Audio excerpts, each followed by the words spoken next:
Welcome back to Open Line, everyone. We, again, hope you're having a good week. It's Thursday. We're almost there, and it is a busy time of year, no doubt. Have no idea how it got to be, what is it, December 9th? Can't even believe it. 8th, 9th? See, I don't even know what day it is. But Dr. A.J. Heritage has kindly offered an hour of his time to join us here on Open Line tonight.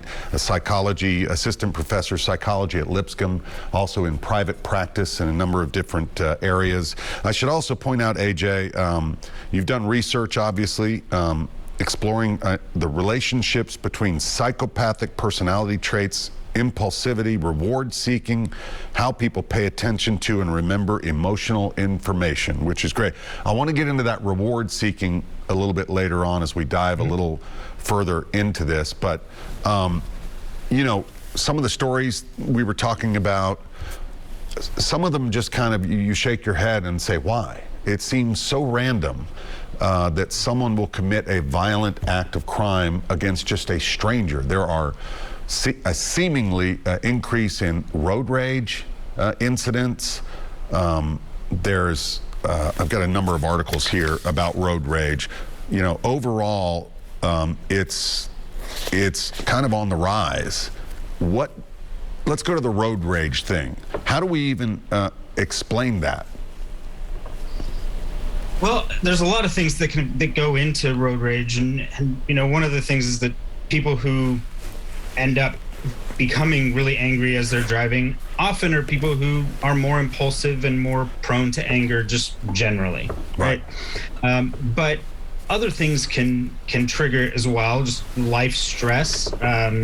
You know, we have these things called micro stressors that we might experience on an everyday basis, like you leave your coffee at home in the morning, or your kid makes you late, or your dog gets sick before you're getting out the door, and so you're leaving late, you're anxious, you're stressed, and that may make you more prone to... in traffic. You know, there's an increase in traffic in Nashville that we didn't have to deal with years ago, so that right away can be a stressor, right? Exactly, and we all didn't really have to deal with it for the past, year or so, and so we kind of got used to not having to be in traffic because COVID was keeping a lot of people home, and now it's back again, and maybe we're kind of more sensitive to it than we were. So there's those stressors, I think, are really a key piece of it.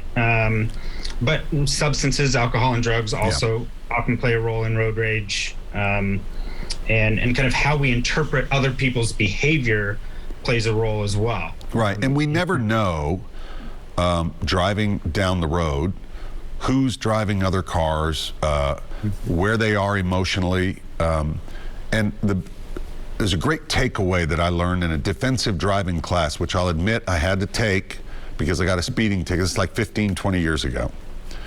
So I went to the 4-hour, whatever it is, defensive driving class on a Saturday morning, and it was a really good instructor, and we talked about road rage just a little bit, how, someone comes up behind you and they're tailgating you and, wanting you to move over, you can't move over, you move over, and then, you get involved in anything like that. He asked the group, how do you respond to that? And we talked about how it can trigger you to act in a way that, later you're going to be like, oh, why did I do that? And it could get you in trouble. So his advice was, you don't know why that person is speeding or driving crazy. They could have just gotten a phone call that their son or a loved one is in the emergency room, something really traumatic, and they're just trying to get to the hospital or wherever. He said the best thing you can do is just move over, turn on some relaxing music if you have to, look straight ahead, don't look when they pass you, don't gesture, just look straight ahead and get out of the way. And that really resonated with me, so now that's the way I drive. I just don't even bother. I'm not going to get caught. I'm not going to speed up. I'm not going to play games. You never know who's in the car, what they're going through, and could be someone who is at a level where something could trigger them to be violent, right? Yeah, that's exactly right. You never know what somebody's going through, and unfortunately we have this tendency as people to assume that whatever people are doing, it's because of some characteristic about them, some trait about them. So if somebody is tailgating me or cuts me off, it's because they're inconsiderate or they're rude or something like that. We call that the fundamental attribution error. We think it's all about them, and we don't take into consideration the situation. Right. And so once you, as you've noticed, like once you're aware of that, and you can think to yourself, maybe something's going on here that I don't know about, that makes it easier to kind of take a step back, let them do their thing. It's not that they're trying to be a jerk. We just don't know what's going on. And you can, as you said, not give it any attention. Right. Or, if you really have to, you can mutter a few things under your breath in your car, just get it out, vent a little bit, but then just move on. I'm glad you brought up that attribution. It's almost like you project, like, I'm not doing anything wrong. I'm a perfect driver. And yet we've all been in situations where we're in a hurry, we're in a rush, and now all of a sudden the slow driver in front of you is the idiot, and so that's really fascinating. So I told you a little bit about, I was reading some articles about the research that's going on right now into actual brains and brain chemistry, brain development that they're doing, looking at people who've committed violent crime. And you mentioned the reward seeking, how it can be an addiction almost, like the feelings that it gives a person, similar to drugs or alcohol or gambling or whatever, right? Yeah, I mean, I don't know if I would say that committing violent crime can be like an addiction. I think it often goes along with addiction and drugs and alcohol and that kind of impulsivity. But impulsivity and reward seeking often go hand in hand, kind of looking for any kind of stimulation that's going to give you a hit of dopamine. And those kinds of behaviors often lend themselves to situations that then might lead to violent crime or other crimes. And often what goes along with that as well is kind of a lesser processing of fear sometimes, and so that can lead you to some more impulsive or risky behaviors as well. When you look at currently what we're doing, whether it's a government program or whether it's nonprofits, whether it's research at higher education institutions like Lipscomb or where else, do you think that we're making progress and we're on the right track? I mean, obviously we have a long way to go. Yeah, I think we do have a long way to go. I think often we are putting resources in the wrong areas. I think we put a lot of resources into prisons, into detention and legal action, and not as many into kind of the community support and kind of lifting up communities, providing jobs and education and things that have been shown to reduce crime kind of across the board. If people are doing better, they have opportunities, there's less likely that they're engaging in crime.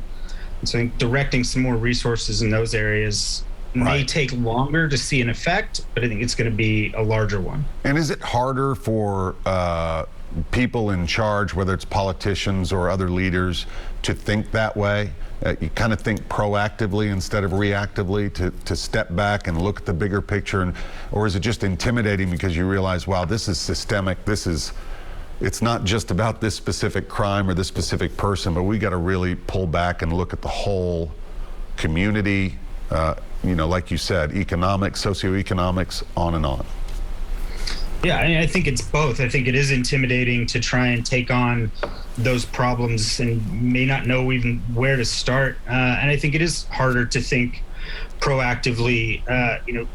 The reactive punish kind of system, that seems like it's what's going to work, right? It feels like it's what's going to work and what's needed. And that's kind of been our history. And so we're kind of stuck in that. And it's hard to have that change, that shift in mindset. And I think for politicians, of course, it's, they have to be responsible to all their constituents who may not want all these resources going into something that we're not going to see the results for a number of years. Right. So do you think that, I don't know, in your experience, if you've ever, working at a juvenile detention facility, or maybe you've read about, but I'm always interested in, a teen who's committed a violent act, a juvenile, would love to there usually is kind of a forensic interview, just to really talk with that person and say, why? First of all, why did you do it? How do you feel about it? Maybe some of them are not communicative and don't want to talk about it. They've just shut down, and maybe some can give some insight into what's going on, and were they thinking at that moment about the repercussions and about the effect this will have on others, their own family, their own future. Yeah, you're right in that there's a range of responses, that some kids just don't want to talk at all. Some are definitely more willing and open to talk. I think rarely in the moment with whatever crime they've committed are they thinking about the repercussions. Right. We know that in teens, right, the frontal lobe, the part of the brain that controls our impulses and allows us to regulate behavior and plan ahead and think, that's the last part of the brain to develop, and it doesn't fully develop until the early to mid 20s. Wow. So when we're talking about teenagers, that part of their brain is still underdeveloped, so they're not even capable of fully thinking ahead in those ways, and so they're more focused on what do I want or what do I need right now, and is this action going to get me what I want or what I need right now. Are these just these juveniles who maybe repeatedly are committing crimes? Are they just irresponsible, immature people, or are they just, like you said, kind of gratification now, not emotionally able to process what they're doing, think about it, or maybe a little of both?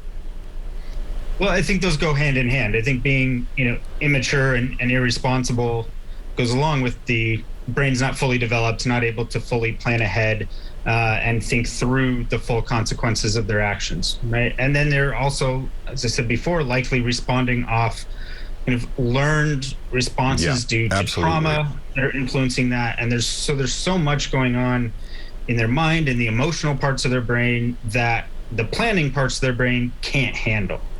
And so, it may be something that starts over, I want that iPod that somebody has, and it turns into something violent, right? And it wasn't intended, that wasn't the way that they were originally thinking about it, but it just goes there because that's what.